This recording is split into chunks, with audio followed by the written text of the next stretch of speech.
Hello, welcome to Brighter Day Floral Design classes. Today we're going to be doing large arrangements. To begin with, I'd like to demonstrate what we call mechanics. Mechanics are the base or the materials used before the flowers are added. Right here I just have a bucket, and it is cleaned with a disinfectant and then filled with fresh water. Temperature is room temperature. And I'm going to add onto that some tape, and I'm going to make a grid across the top of the vase, or across the top of the bucket. This grid is to give you some stability when you're putting your stems in. Keeps your stems in place,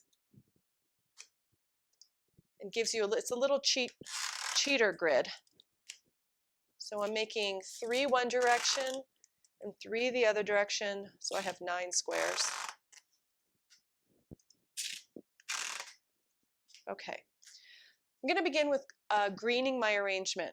The first thing we do is we add a mix of greens. We always use a rule of thumb of minimum of 3 different types of greens. Often I'll use 3 to 5. So I'm going to start with greens that cascade over my container like this. Today I've chosen to use Eucalyptus. This is a silver dollar Eucalyptus. And I'm going to stick this so that it cascades over the arrangement. I'm pulling the stems off below water level, all leaves and stems, giving it a fresh cut with a floral knife. Please see our video on the use of tools to learn how to use a knife. Okay. I choose to go in the corners. So I've got 4 stems that cascade. Next, I'm going to use a green that will fill in the space in between my cascades. And today I'm going to use something called Viburnum Berry. The Viburnum Berry is also going to drape. I'm cutting my stems so that they will go down as far into the bucket or as close to the bottom of the bucket as I can get them. That way, as your flowers drink and the water levels lower, the flowers are still in water, or the greens are still in water.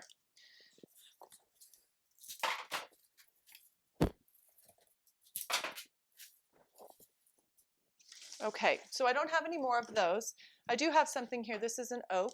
It will have the same look, and it will be an element of interest. So just to vary the greens, I'm going to add, this oak is too short. You can see it won't reach far enough down. So we have one of those. I'm going to add in a lime green. This is going to give me my top level of greens, or my highest level of greens. So this is going to go right down the middle. This is where the tape comes in handy, because it's holding my greens upright.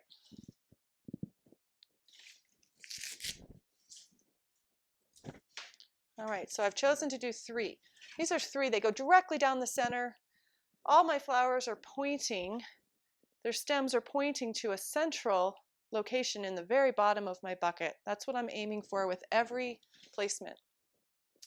I'm going to use some unusual, these are a Birds of Paradise green and a leaf, and I'm going to use this as another element of interest. This is going to give me a completely different texture and also give me an upright line flower, or green. I'm going to use a green that is going to be what we call a collaring green. So any spot on my bucket where I might see the edge, I'm going to place a green and cover up that black bucket. This black bucket is going to go into a beautiful ceramic vase. So it will be hidden from view. And the only thing I have to really cover is that very top rim of the bucket. Okay, so there we are. There's our greens. Now we're going to add in our flowers. Okay, we have our flowers. We're going to start with the line flowers. Line flowers are just like line greens. They're going to give us the top parameter of our arrangement. I'm sticking these right down the center, or right towards the center of the bucket.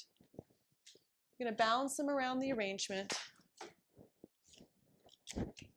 The number of line flowers varies. I find that 6 is a nice number. Sometimes I'll use 3, 4. 5 is a little awkward.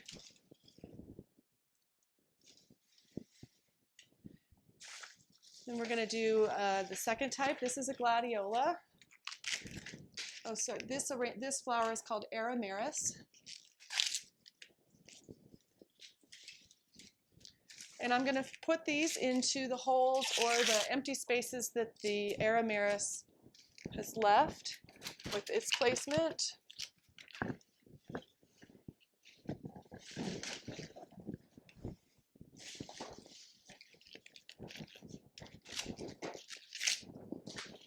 Okay.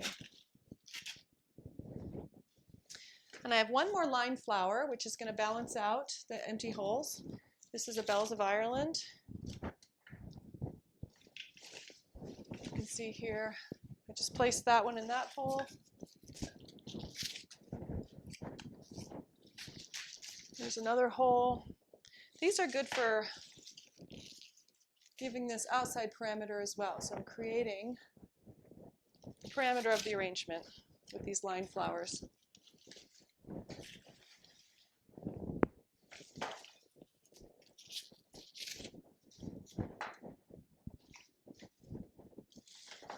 And then this Bells of Ireland, I'm going to do 6, so that was 4.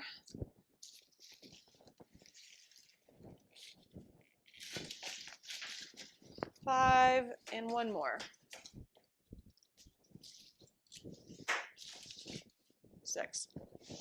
See right there. Okay, the next I'm going to add in is a filler flower. A filler flower just takes up space.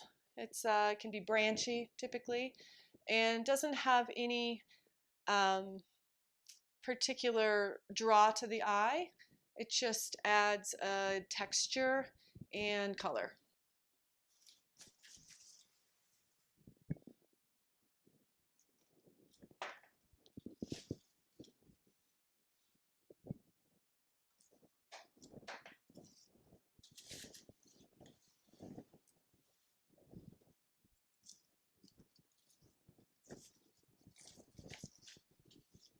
Right. And the last type of flower to use is called a focal flower. This is where your eye looks first when it sees the arrangement. Your eye will tend to go from focal flower to focal flower. So there's 2 different ways of placement of focal flowers. You can either place them close together or you can space them equally around the arrangement. Both are fine, and I think you should experiment with both. I'll do a sample of each. So first, let's show what it looks like for them to be grouped close together.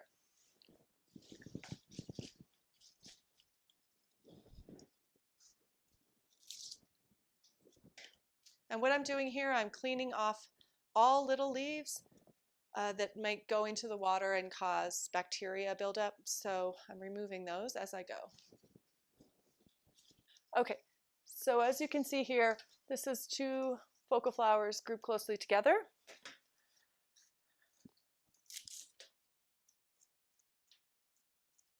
And if I was going to space them equally apart, I might put one here and then one over here on this side. And it's fine to do both of those groupings or placements together in the same arrangement. Okay, and there you have it, a large arrangement. Thank you for joining me today. Please see our video series for the other arrangements that we make.